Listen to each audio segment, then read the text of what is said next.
Good morning, everyone. So we are starting on our next novel, The Tenant of Wildfell Hall by Anne Bronte. Many of you have probably heard of the Brontes, or at the very least you've heard of Charlotte Bronte, Jane Eyre. So Anne is one of the least known sisters. Emily is a little better known for Wuthering Heights. But Anne is quite interesting, and I hope that you'll get to know her a little bit better. If you remember, I've kind of paired the novels together to see how their different styles address similar issues or similar contexts. And so I will be interested in kind of how we think that Anne Bronte is addressing kind of a very specific social critique in the same way that Gaskell was addressing a very specific social problem in her novel, and what you think about the style. So do be sure that you read the information in the introduction module.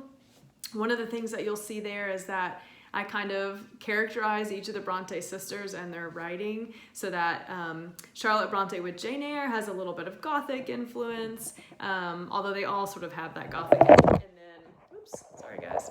And then the Wuthering Heights by Emily Bronte has this sort of romanticism in it.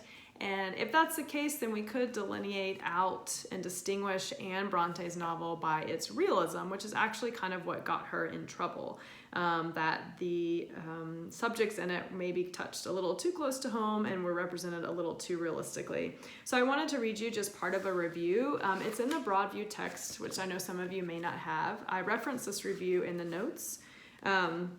But I just tell you that it's there. So if you have the Broadview, you have the luxury of going to read it in full. It's a pretty fantastic review. But if you don't have the Broadview, I just wanted to share a few lines of it from you.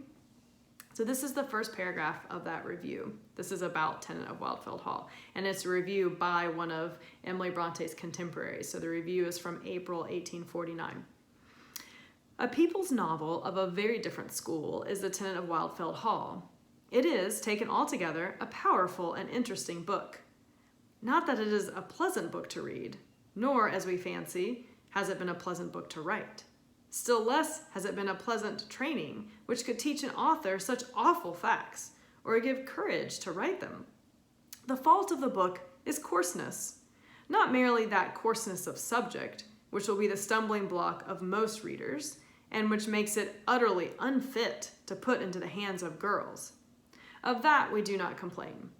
There are foul and accursed undercurrents in plenty in this same smug, respectable, whitewashed English society, which must be exposed now and then. All right, so far the review is saying it has a coarse subject matter, but that's not really the complaint of this review, although it does warn young female readers that you probably shouldn't read this novel. So I'm skipping a paragraph here to kind of get at the heart of what this review doesn't like. But taking this book as a satire and an exposure of evils, still all unnecessary coarseness is a defect which injures the real usefulness and real worth of the book. The author introduces, for instance, a long diary kept by the noble and unhappy wife of a profligate squire, and would that every man in England might read and lay to heart that horrible record. But what greater mistake, to use the mildest term, can there be than to fill such a diary with written oaths and curses, with details of drunken scenes which no wife, such as poor Helen is represented, would have the heart, not to say the common decency, to write down as they occurred. Dramatic probability and good feeling are equally outraged by such a method. The author, tempted naturally to indulge her full powers of artistic detail, seems to have forgotten that there are silences more pathetic than all words. So this particular review really doesn't like just how detailed these scenes are. And so you might think about that as you're reading the book. How does Anne's decision to write realistically, and as we know, a lot of 19th century realistic novels include copious details about every little scene. That's sometimes what makes them a little hard to read. So Anne does the same thing, and here she's critiqued for that because the scenes that she dwells on are often horrible scenes. So I do apologize if you haven't started reading the book from this review. You can tell there are some quite depressing moments in the novel, and they are described in detail. Well, in detail for a 19th century novel. Our sensibilities might not be quite as upset as this review indicates.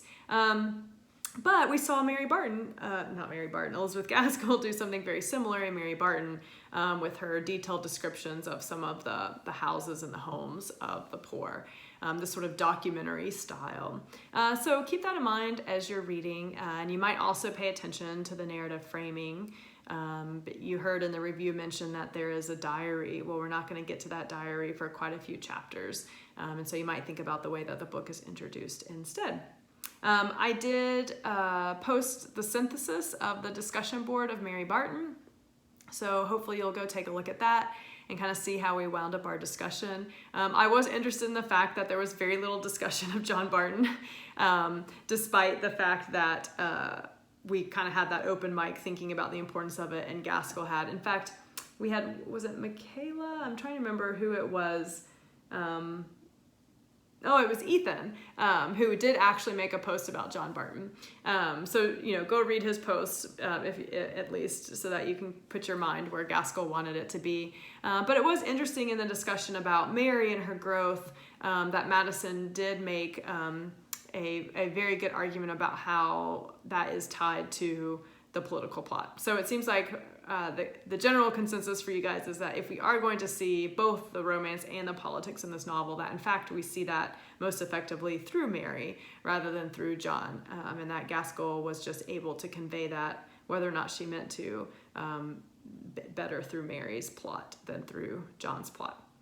And then of course there was a great discussion about Esther, who we didn't really touch on much anywhere else in the module, so I was glad that we were able to take that up in the discussion response. Some of you may be interested to know that Gaskell wrote another novel called Ruth.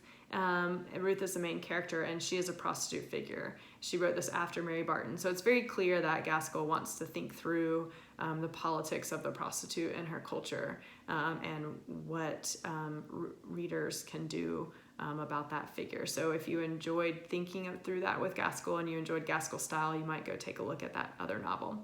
But this week it's on to the Brontes and the Tenant of Wildfell Hall, and I'm really looking forward to your Engage activity on Wednesday and our open mic on Friday for this week.